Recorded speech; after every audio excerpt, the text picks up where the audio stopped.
de vos singularités tout à l'heure. Vous faites effectivement, vous invitez en plateau des gens qu'on n'entend pas ailleurs, mais vous invitez aussi des gens qu'on n'entend pas ailleurs et qu'on n'a pas forcément, que les autres médias n'ont pas forcément envie d'entendre. Je me demandais, en passant sur France 2, est-ce que vous continuerez d'inviter Tariq Ramadan, Dieudonné, Alain Soral, Marc-Édouard Nab, c'est-à-dire des gens que vous êtes les seuls à venir à la télévision et, à mon avis, pas seulement pour de mauvaises raisons. Dans le cas de Tariq Ramadan et de Marc-Édouard Nab, ils ont fait à peu près toutes les émissions imaginables, l'un en tant qu'intellectuel et l'autre en tant qu'écrivain. Moi, j'ai pas envie d'inviter Tariq Ramadan.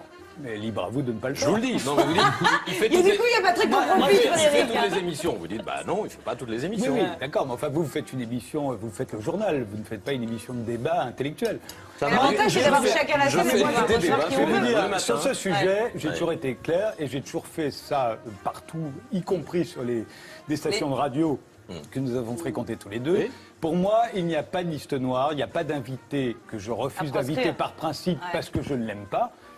Voilà, je me l'interdis. Je suis sur le service public, c'est pas à moi d'inviter les gens en fonction de mes sympathies ou de mes antipathies. Voilà, c'était. Donc, à partir de ce moment-là, non, mais c'est pas seulement une question de sympathie ou d'antipathie. Vous avez très bien. On a une responsabilité quand on anime une émission de débat public, on a une responsabilité, par exemple, de ne pas propager les thèses complotistes, de ne pas donner la parole à des cerveaux malades, parce que dans les gens que j'ai cités, je pense qu'il y a des cerveaux malades. Libre à vous de le penser. Les gens qui pensent que... C'est un jugement, Patrick.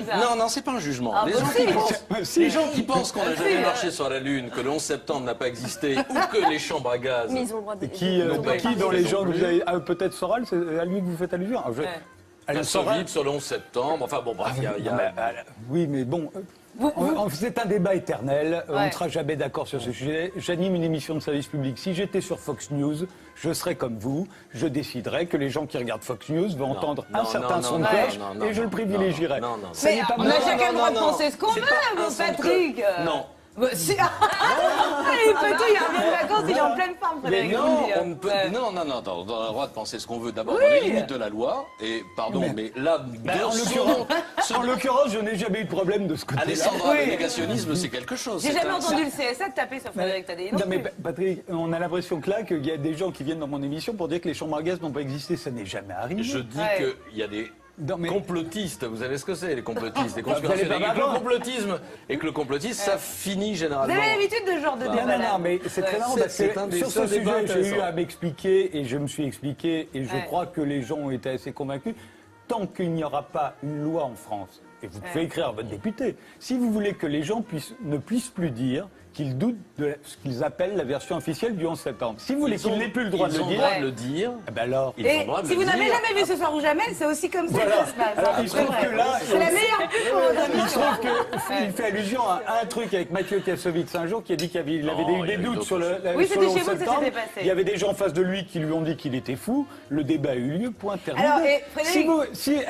Si je disais là, j'ai des doutes sur le fait que Lee Harvey Oswald était le seul tireur le jour de l'assassinat de Kennedy. Qu'est-ce que vous faites? Vous m'accusez de négationnisme et vous me faites arrêter par la police? Évidemment pas. Quelle différence? Quelle différence? Je pointe ça. Non, simplement vous dites... n'empêche qu'il vous a posé une question.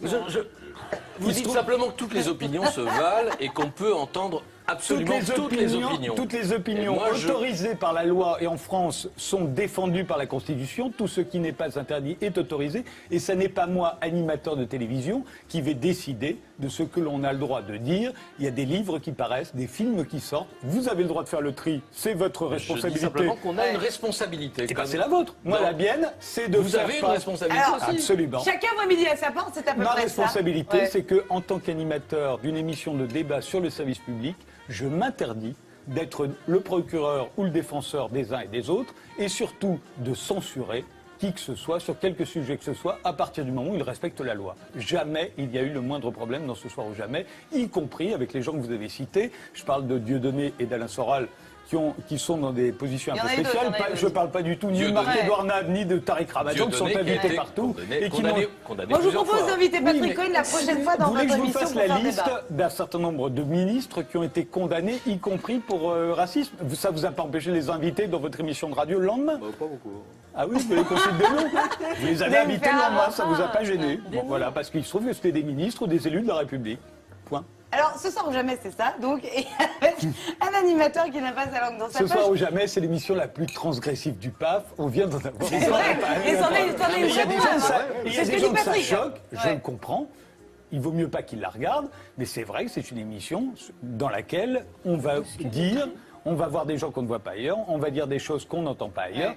mais jamais, Et vous encore aimez une bien fois. entendre ça. Mais évidemment, c'est Ah bah, le but. ça fait Mais c'est le réagir but. aussi, bien C'est sûr. pour ça que cette émission existe. Mais j'aime encore bien, une fois, moi, en 657 émissions, il n'y a jamais eu le moindre propos tenu sur ce plateau qui non seulement ait pu donner l'occasion à des plaintes, mais Ouais. où moi je sois obligé de dire à quelqu'un vous n'avez pas le droit de dire ça, quittez ce plateau. Ce que j'aurais fait si ça avait été nécessaire. Jamais. C'était très intéressant, ceci dit. C'est vrai, c'était très intéressant. Frédéric, je rappelle que ce soir ou jamais, c'est sur France 2 à 22h35. Donc changez vos habitudes, les gens, et assistez à ce que vous avez vu là, en l'espace de 5 minutes à peine. Oui, ce sont les gens, évidemment. Enfin, voilà. Et vous verrez Mais- des tas de gens que vous ne rencontrerez jamais ailleurs, et particulièrement pas dans Exactement. les émissions de Patrick. Exactement. Vous Donc allez allez voir découvrir un Frédéric. monde. À tout de suite avec Christophe.